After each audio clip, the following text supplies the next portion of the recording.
Republicans, let's face it, damaged themselves in front of the nation by not going ahead and declaring that the election had been won by President-elect Biden. They've had to deal with a president that is volatile and unstable, and certainly appeals to the darkest of Americans' emotions, hopefully to make it through. And now, obviously, are extremely disappointed, I'm sure, with where they've had to be during the, or felt like they've had to be during this period of time, and what it's done to our country, and certainly not the most important. The most important is what it's done to our country and actually democracy all around the world, but it's what it's done to the Republican brand.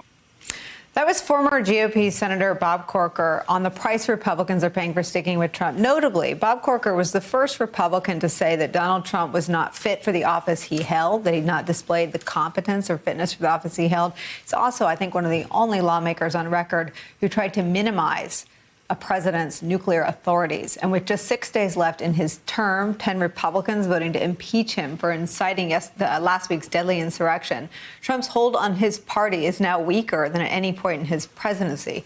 New York Times reports that Trump feels blindsided by Mitch McConnell for his decision to leave the door open on conviction, and furious at House Minority Leader Kevin McCarthy, who once picked out his favorite Starburst flavors, for publicly condemning him yesterday.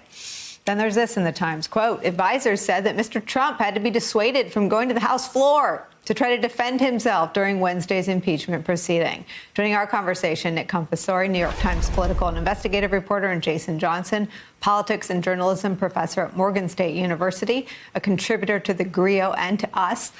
Nick, also an MSNBC contributor. Nick, let me start with you. Let me read you some more from that great New York Times reporting from Maggie Haberman and Mike Schmidt. They write, quote, Mr. Trump did not mention the name of President-elect Joe Biden in that video. He did not concede the election. And he did not talk about Mr. Biden's inauguration, which is to take place next week under extraordinary security because of the threats inspired by the Capitol breach. He also made no mention of the impeachment vote. He did, however, denounce what he called restrictions of free speech, referring not just to social media platforms that have banned him, but alluding to the assertion that Republican House members made to argue against his impeachment. The video was a failure. The video made the Trump thing worse.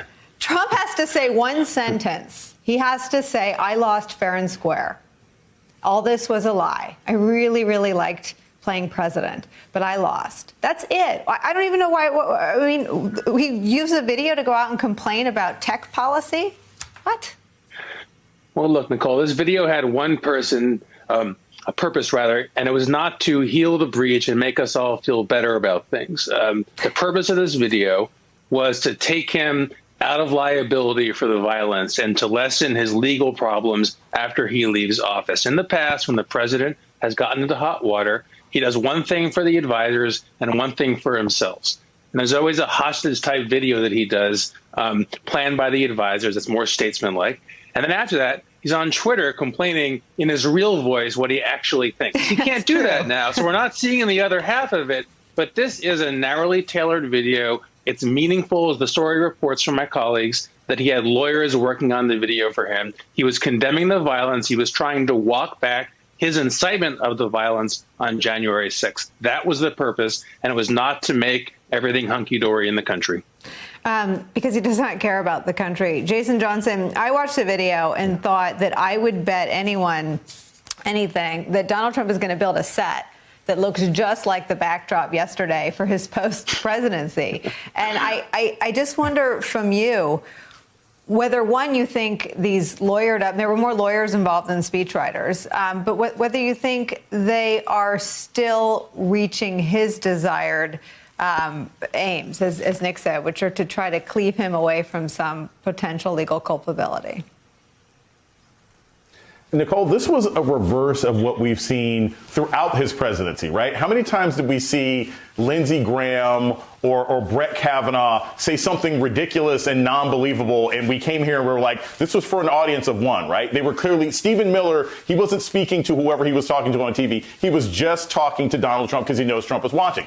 That's what this was. This whole video was an audience of one. Whatever judge that he thinks he's going to be in front of at some point down the road for inciting attack, he's talking to that judge. He's like, hey, it wasn't me, it wasn't me, and da-da-da, and tech things are bad. That was the whole purpose of this. And so, look, his lawyers may think that's going to help him out, but I mean, if there was ever a living human being who is the epitome of circumstantial evidence, it's Donald Trump.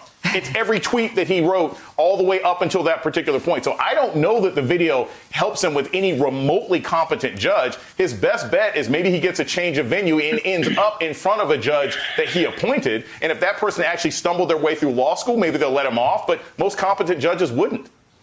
I mean, watching his future legal travails will be fascinating, and watching whether or not he continues to bully investigators and prosecutors the way he, in some ways, successfully bullied the Mueller probe and his own Justice Department will be one of the most fascinating chapters of his post-presidency. I want to turn with you, Nick, though, to all the great reporting, a lot of this in your paper, and NBC has this reporting. My colleagues Carol Lee and Kristen Welker, Peter Alexander and Monica Alba report that Trump's concern about the future of his personal fortune is among the reasons some of his allies have suggested in recent days that he invite President-elect Joe Biden to the White House for the customary meeting between a sitting and newly elected president.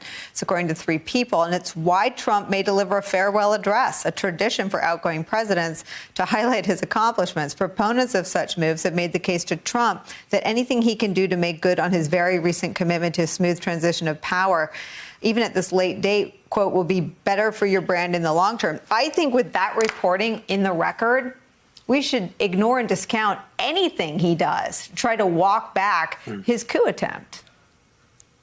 Well, look, it's certainly true that he is walking into a very hard situation on January 21st. He's got $400 million in personally guaranteed loans coming due in the next couple of years. He's lost a lot of business at his properties. And the thing that we saw after Charlottesville, when people debooked from his properties in protest, is nothing compared to what we'll see as his presidency ends. Can you imagine being the mainstream bank that wants to lend him money? Can you imagine being a mainstream trade group that wants to book the Doral for a trade association meeting? He's just going to be in a real problem business-wise, and it's compounded politically. Look, I think that if the incoming DNC chair, Jamie Harrison, he should pay Trump to stay in the limelight as long as possible and float a run for 2024. Because what we have learned is that Republicans can't win without him, but they also can't quite win with him. It's, again, a hostage situation for the whole party.